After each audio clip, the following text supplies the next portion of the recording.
So here we can see what is the difference between algorithm and flowchart. Algorithm is a well-defined collection of input or step-by-step instructions. Okay, let us see what are the characteristics of this one.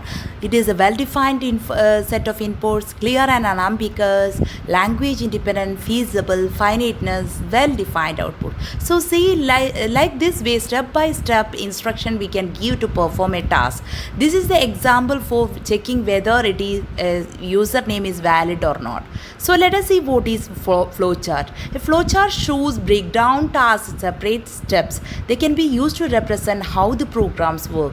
So it is the visual representation of algorithm. So some of the important flowchart symbols are the terminator, process, arrow, decision, input or output. So for start we have to use this one, and process, input and output, decision making, connector, flow between this one. So this is the example of a simple flowchart representation. So let us see by using an example how we can write this one.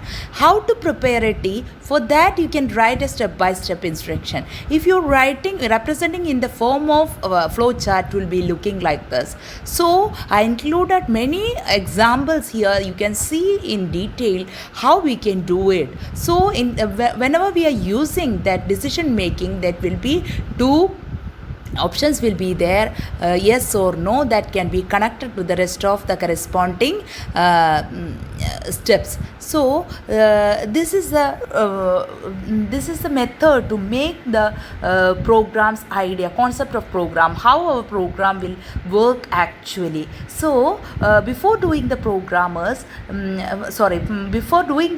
the programmers are actually doing what is a algorithm and flowchart, then only it will be okay. So I think it is very clear and effective session for you. Thanks for watching.